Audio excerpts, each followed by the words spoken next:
Hello, പത്തരമാറ്റിൻ്റെ ഇന്നത്തെ വിശേഷത്തിലേക്ക് എല്ലാവർക്കും സ്വാഗതം. ഇന്ന് ആദ്യം കാണിക്കുന്നത് ഹോസ്പിറ്റലാണ്.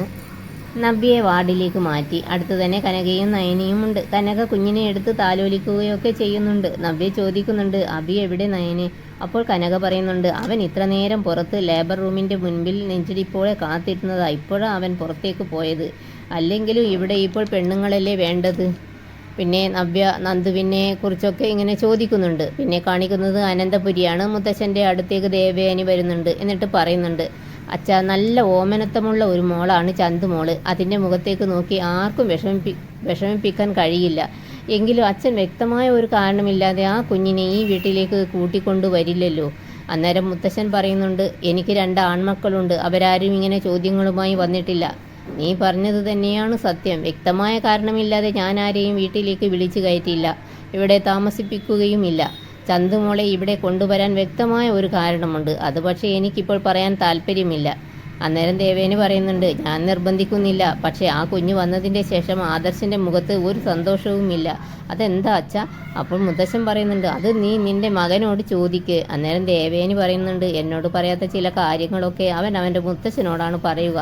ആ സമയം മുത്തശ്ശൻ പറയുന്നുണ്ട്, ഞാനിപ്പോൾ സുഖമില്ലാത്ത അവസ്ഥയിലായതുകൊണ്ട് എന്നോടും ചില കാര്യങ്ങളൊന്നും അവൻ പറയാറില്ല.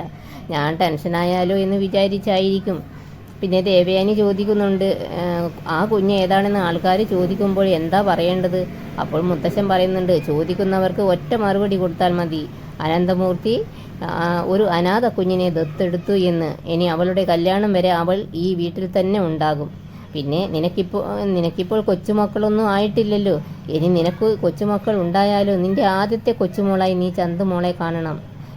ശരി അച്ഛാ, എനിക്കതിൽ സന്തോഷമേ ഉള്ളൂ എന്ന് പറയുന്നുണ്ട് ദേവയാനി. പിന്നെ കാണിക്കുന്നത് അബിയെയും തിരിമറിക്ക് കൂട്ടുനിന്ന സ്റ്റാഫിനെയുമാണ്. സ്റ്റാഫ് പറയുന്നുണ്ട്, സാർ, മുത്തശ്ശൻ നമ്മുടെ കേസിൻ്റെ പിന്നാലെയുണ്ട്. SI ഒരു ദിവസം വിളിച്ച് എന്നെ ചോദ്യം ചെയ്തിരുന്നു.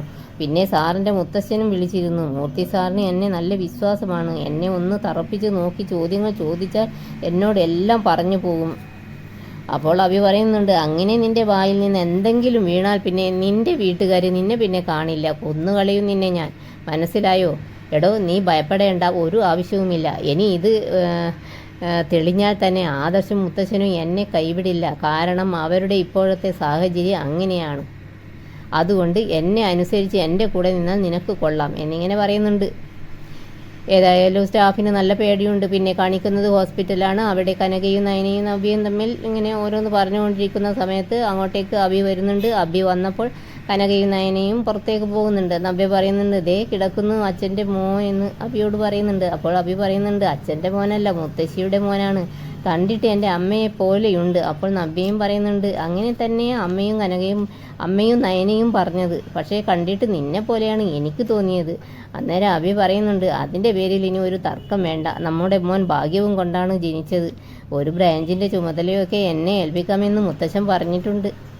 അപ്പോൾ നവ്യ പറയുന്നുണ്ട്, കുഞ്ഞുങ്ങളുടെ ജനനം അച്ഛനമ്മമാർക്ക് നല്ലതും മോശവും വരുത്തുമെന്ന് പറയാറുണ്ട്. പിന്നെ അബി പറഞ്ഞതുപോലെ നമ്മുടെ മോൻ ഭാഗ്യം കൊണ്ടാണ് വന്നത്. അപ്പോൾ അബി പറയുന്നുണ്ട്, നല്ലതും കെട്ടതുമായാലും നമ്മൾ ഒരുമിച്ച് സന്തോഷത്തോടെ ജീവിക്കണം. എന്നിട്ട് കുഞ്ഞിനെ നോക്കി ചക്കരെ മുത്തേ എന്നൊക്കെ വിളിക്കുന്നുണ്ട് അബി. പിന്നെ കാണിക്കുന്നത് അനന്തപുരിയാണ്. അവിടെ നമ്മുടെ ദേവയാനി ചന്തുമോളോടുകൂടി ഇങ്ങനെ കളിക്കുകയാണ്. അപ്പോൾ അങ്ങോട്ടേക്ക് ജലജ വരുന്നുണ്ട്. ജലജയ്ക്ക് അത് കണ്ടിട്ട് ഒട്ടും ഇഷ്ടപ്പെടുന്നില്ല. ജലജയെ കണ്ടതും ദേവയാനി പറയുന്നുണ്ട്, കുറച്ച് നേരമായി ഞാൻ കുഞ്ഞിനെ കളിപ്പിക്കുന്നു, ഇനി നീ ഇവിടെ ഇരിക്കുക. അപ്പോൾ ജലജ പറയുന്നുണ്ട്, എവിടുന്നോ കൊണ്ടുവന്ന കുട്ടികളെയൊന്നും എനിക്ക് കളിപ്പിക്കാൻ കഴിയില്ല. അപ്പോൾ ദേവേനി പറയുന്നുണ്ട്, നിന്നെയും ഇതുപോലെ ആരോരുമില്ലാത്ത സമയത്ത് ആദർശിൻ്റെ മുത്തശ്ശനും മുത്തശ്ശിയും എടുത്തുകൊണ്ട് വന്നതാണ്. ആ ഓർമ്മ നിനക്ക് ഉണ്ടാവണം. അന്ന് അച്ഛൻ അത് ചെയ്തില്ല എങ്കിൽ നീ ഏതെങ്കിലും തെരുവിലോ അനാഥാലയത്തിലോ ഒക്കെ ആയിരിക്കും നിൻ്റെ ജീവിതം. അന്നേരം ജലജ പറയുന്നുണ്ട്, ഇപ്പോഴത്തെ ഓരോ അവസ്ഥ കാണുമ്പോൾ അങ്ങനെ മതിയായിരുന്നു എന്ന് തോന്നിപ്പോവുകയാണ് എന്നും പറഞ്ഞ് ദേഷ്യത്തോടെ പോകുന്നുണ്ട്. അങ്ങനെ ജലജ അച്ഛനോടും അമ്മയോടും പറഞ്ഞിട്ട് ഏതായാലും ഹോസ്പിറ്റലിലേക്ക് പോകുന്നുണ്ട്. ഹോസ്പിറ്റലിൽ നവ്യയും അബിയും തമ്മിൽ വർത്തമാനം പറഞ്ഞുകൊണ്ടിരിക്കുന്ന സമയത്ത് അങ്ങോട്ടേക്ക് ജലജ വരുന്നുണ്ട്. ജലജയെ കണ്ടത് നവ്യ ചോദിക്കുന്നുണ്ട്, ഓ, എൻ്റെ അമ്മായിയമ്മ വന്നോ? കൊച്ചുമോൻ വന്നിട്ട് കുറേ നേരമായി, എന്നിട്ട് ഇപ്പോഴാണോ ഇങ്ങോട്ട് വരാൻ തോന്നിയത്? അപ്പോൾ ജലജ പറയുന്നുണ്ട്, നിൻ്റെ അടുത്ത് ഇഷ്ടം പോലെ ആളുകളുണ്ടല്ലോ, പിന്നെ ഞാൻ എന്തിനാ ഇങ്ങോട്ട് ഓടി വരുന്നത്? അന്നേരം അബി പറയുന്നുണ്ട്, അമ്മേ, എൻ്റെ മോനെ നോക്ക്, എല്ലാവരും പറയുന്നത് ഇവൻ അമ്മയെ പോലെയാണെന്നാണ്. അന്നേരം ജലജ പറയുന്നുണ്ട്, എനിക്കങ്ങനെ തോന്നുന്നൊന്നുമില്ല. ഇവന് നമ്മുടെ 2 പേരുടെയും ചായയില്ല. ഇവൻ ഇവളുടെ അമ്മയുടെ ചായയാണ്. ആ സമയം നവ്യ പറയുന്നുണ്ട്, ഏതായാലും ഇവിടം വരെ വന്നതല്ലേ, ഇവിടെ ഒരു കണ്ണിൻ്റെ ഡോക്ടറുണ്ട്, അവിടെ പോയി ഒന്ന് കാണിച്ചാലോ നിങ്ങളുടെ കണ്ണ് എന്ന് പറയുന്നുണ്ട്.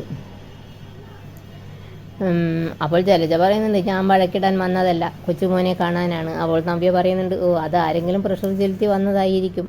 അപ്പോൾ അഭി പറയുന്നുണ്ട്, പ്രസവിച്ച് കഴിഞ്ഞ് വന്നതല്ലേ, ആ നേരത്തെ ഇവളോട് എന്തിനാ അമ്മയെ വഴക്കിടുന്നത് എന്നൊക്കെ ചോദിക്കുന്നുണ്ട് അഭി. അപ്പോൾ ജലജ പറയുന്നുണ്ട്, ഞാൻ വഴക്കിടുന്നതല്ലല്ലോ, അവൾ ചോദിച്ചതിന് മറുപടി പറഞ്ഞതല്ലേ. എന്നിട്ട് മനസ്സിൽ പറയുന്നുണ്ട്, പ്രസവം കഴിഞ്ഞ് നൂലുകെട്ടും കഴിഞ്ഞ് ഇനി നീ അങ്ങോട്ടേക്കല്ലേ വരിക, ഞാനവിടെ നിനക്ക് നല്ല സദ്യ തന്നെ ഒരുക്കി തരാം. പിന്നെ അഭി പറയുന്നുണ്ട്, ഇനി അമ്മ ഇവൾക്ക് കൂട്ടിരിക്കണം. അന്നേരം ജലജ പറയുന്നുണ്ട്, എനിക്കങ്ങനെ കൂട്ടിരിക്കാനൊന്നും കഴിയില്ല, കൂട്ടിരിക്കാൻ ആളില്ലെങ്കിൽ നീ തന്നെ കൂട്ടിരിക്കുക. അപ്പോൾ നവ്യ പറയുന്നുണ്ട്, എനിക്ക് വേണ്ടി നിങ്ങൾ കൂട്ടിരിക്കുകയൊന്നും വേണ്ട, എൻ്റെ അമ്മയും നയനയും ഉണ്ട്, അവരിപ്പോൾ തന്നെ ഇങ്ങോട്ട് വന്നോളും. ഏതായാലും ജലജ വന്നിട്ട് കുഞ്ഞിനെ ഒന്നും എടുക്കുകയോ കൊഞ്ചിക്കുകയോ ഒന്നും ചെയ്യുന്നില്ല. അതിനിടയ്ക്ക് അഭി പറയുന്നുണ്ട്, എല്ലാവരും പറയുന്നത് ശരിയാ അമ്മയെ, അമ്മയെ കുത്തിവെച്ചതുപോലെയുണ്ട്. അന്നേരം ജലജ പറയുന്നുണ്ട്, അവൾ പറഞ്ഞതുപോലെ നീ പോയി ഡോക്ടറെ കാണിക്കുക, നിൻ്റെ കണ്ണാ ശരിയില്ലാത്തത്. ഇതോടുകൂടി ഇന്നത്തെ എപ്പിസോഡ് ഇവിടെ അവസാനിക്കുകയാണ്. നിങ്ങൾക്ക് ഈ വീഡിയോ ഇഷ്ടപ്പെടുമെന്ന് വിശ്വസിക്കുന്നു. ഇഷ്ടപ്പെട്ടാൽ സബ്സ്ക്രൈബ് ലൈക്ക് ചെയ്യാൻ മറക്കല്ലേ. Thanks for watching.